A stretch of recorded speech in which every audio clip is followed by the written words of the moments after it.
¿Fondo indexado o inversión en ETF indexado?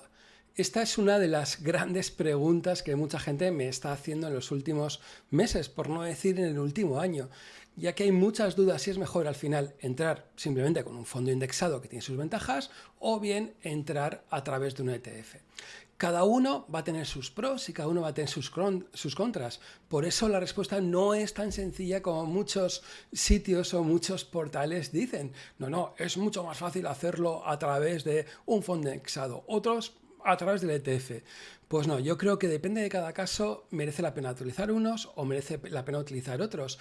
Y cómo no, vamos a hacer un ejemplo práctico a través de un ETF y a través de un fondo indexado de la misma gestora, mismos activos, a ver cuál es el que ha obtenido más o menos rentabilidades. Nada más, para ello va este vídeo.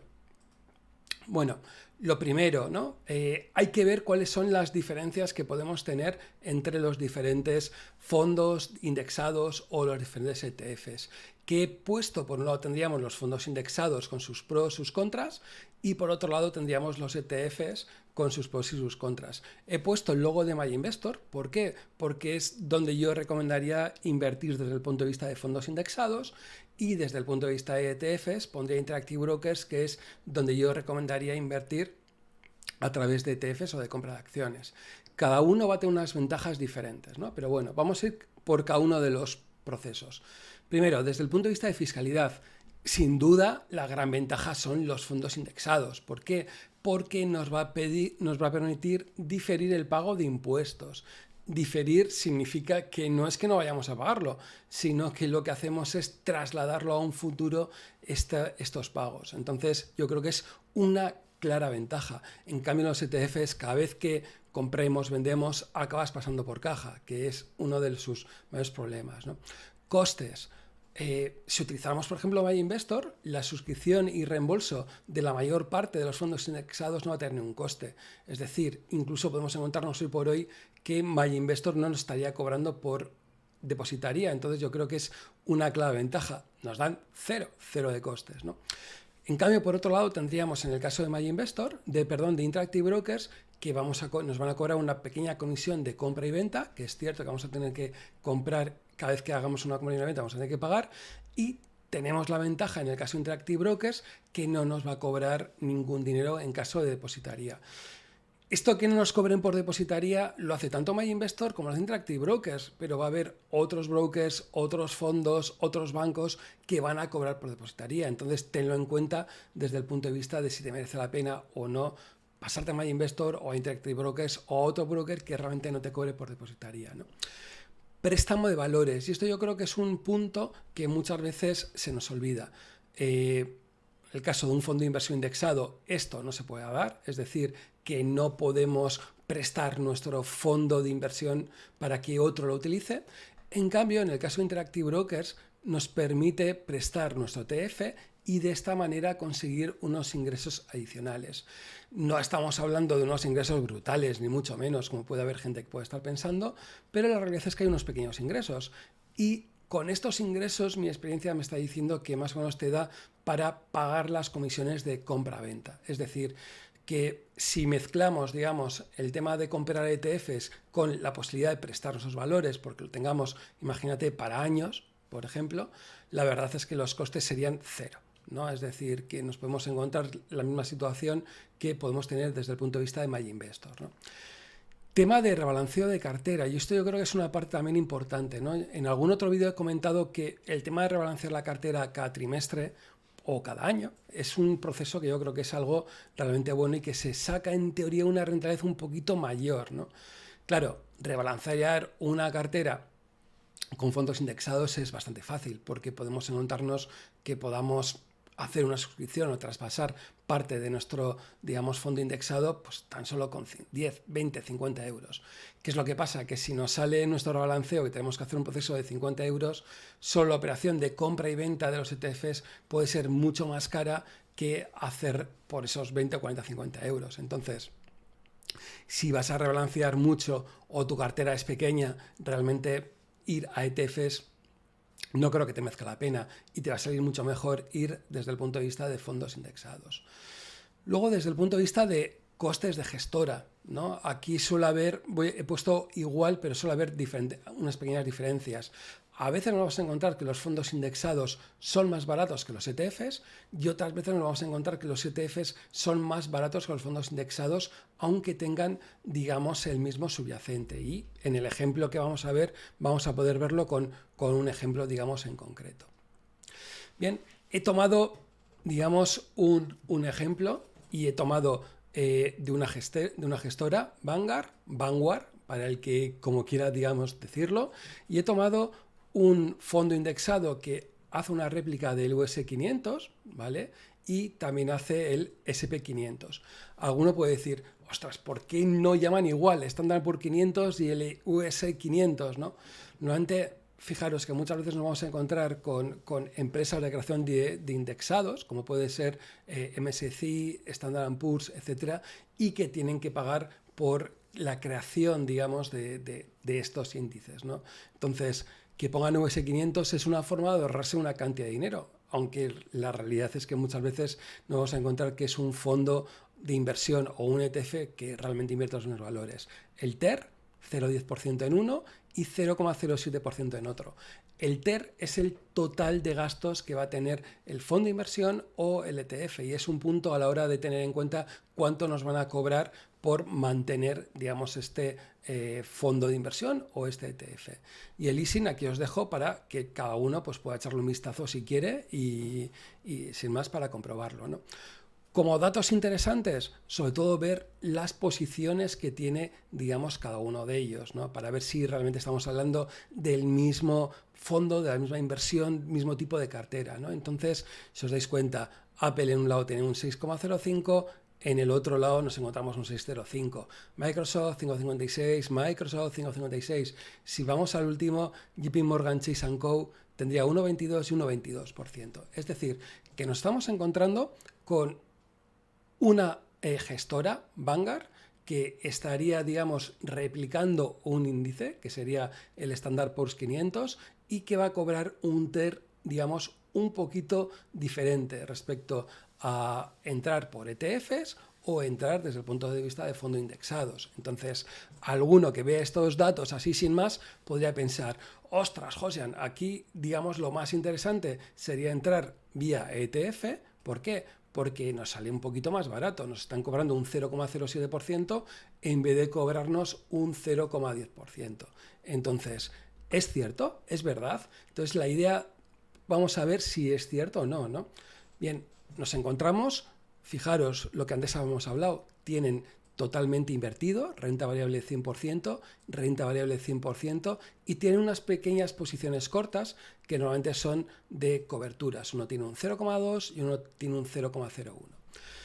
Bien, si vamos a las rentabilidades es cuando empiezan a cambiar las cosas. Fijaros, en el 2015 uno tendría un 12,18 o otro tendría un 12,02%. Una parte se tendría que explicar porque tiene una comisión inferior, pero no se tiene que aplicar todo. Fijaros, en teoría tendría que haber tenido la misma rentabilidad, pero no ha sido la misma. 2016, 14,50 contra 14,56. El 2017, 6,28 contra 6,68, es decir, que estamos hablando de un 0,40%. 2018 pierde un 0,281 y otro pierde un 0,37%, un poquito más.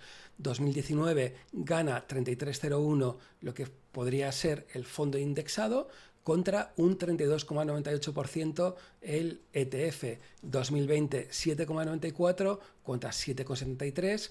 2021 37,81% de rentabilidad contra un 40,34% de rentabilidad, y en el a diciembre del año 2022 uno habría perdido un 13,23 y otro habría perdido un 14,15%. Es decir, que estamos hablando misma gestora, acordaros, estamos hablando de unas comisiones de diferencia relativamente pequeñas de tan solo un 0,03%, que en teoría todos los años tendría que haber ganado el ETF al fondo de inversión indexado. Pero ya veis, no ha sido ni por esa cantidad de diferencia de comisiones, y muchas veces nos hemos encontrado en determinados años que ha conseguido mayor rentabilidad el fondo indexado que el ETF. Es decir, que esto de decir a primer bote de pronto, decir es mejor invertir en indexado, en un fondo de inversión indexado o un ETF, pues no es no es claro ni mucho menos, ¿no? Es más, podemos ver las diferentes rentabilidades que han podido acumular cada uno, digamos, de estas inversiones, o bien fondo de inversión indexado, o bien invertir a través de ETF, y sobre todo la parte importante que nos merece la pena es ver la rentabilidad anualizada a 5 años, ¿no? Entonces, si os fijáis, a 5 años, habiendo invertido a través de fondo de inversión indexado, habríamos obtenido una rentabilidad interanual, es decir, todos los años del 11,33%. En cambio, si habríamos entrado a través, digamos, del ETF, habríamos obtenido una rentabilidad media del 11,74%. Es decir, que fijaros, estamos hablando de 0,31%, que no es ni mucho menos la diferencia, digamos, de comisiones. Es decir, que hay más cosas que influyen desde el punto de vista de si uno obtiene más o menos rentabilidad, y muchas veces, ya veis, no es la misma gestora, depende cómo están poniendo posiciones cortas, depende cómo hagan el rebalanceo, depende cuál es el volumen total, digamos, del fondo, digamos, de inversión o el ETF. Hay multitud de factores que influyen que no solo se explique la diferencia entre el TER del 0,10% y el TER del 0,07%. Normalmente, cuando ese fondo es más grande, va a tener menos movimiento, va a tener relativamente menos rotación, y al tener menos rotación va a tener menos comisiones que se van a ir perdiendo, digamos, por el camino. Esto, alguno puede decir, ostras, es que una rentabilidad, digamos, del 11,73 o del 11,64% en 5 años tampoco es para tanto. Y sí, tampoco es para tanto. Realmente lo gordo es acertar o no acertar el activo. Lo gordo es acertar o no acertar cuál va a ser la ponderación en nuestra cartera. Pero, por ejemplo, ¿no? Si hubiéramos invertido 1.000 euros en el fondo indexado, en 5 años habríamos tenido 1.710 euros. En cambio, habiendo invertido en el ETF en 5 años, habríamos obtenido 1.741 euros. Y simplemente hablamos de una inversión de 1.000 euros. Fijaros si habría sido unas cantidades mayores, ¿no? Entonces, desde un punto de vista de decir, ¿es mejor invertir en un ETF o es mejor invertir, digamos, en un fondo de inversión? Pues no tiene por qué ser, ¿no? En este ejemplo ha salido mejor que ha sido el ETF, que el fondo de inversión indexado, pero en otros ejemplos, y lo tengo comprobado, ha salido mejor haber invertido en el fondo indexado que haber tenido el ETF. Entonces no está tan claro, siendo realmente unas cuestiones parecidas. Yo, a nivel personal, prefiero invertir en ETFs. ¿Por qué? Porque creo que con el tiempo hay más competencia desde el punto de vista de ETFs que fondos indexados. Es decir, tú si tienes, por ejemplo, Interactive Brokers, vas a poder comprar 500, 800, 900 ETFs que pueden estar actualmente cotizando. En cambio, en MyInvestor vas a poder tener una selección más o menos no tan bestia, ¿no? Desde el punto de vista de poder invertir. Y esto las gestoras lo saben. Es decir, que si quieren realmente operar y tienen que dar una oferta muy buena, van a tener que competir con otras gestoras y esa competencia es en bolsa. Entonces entiendo que la mayor rentabilidad al final con los años la acabarán teniendo los ETFs. También, ¿qué es lo que tengo la sensación?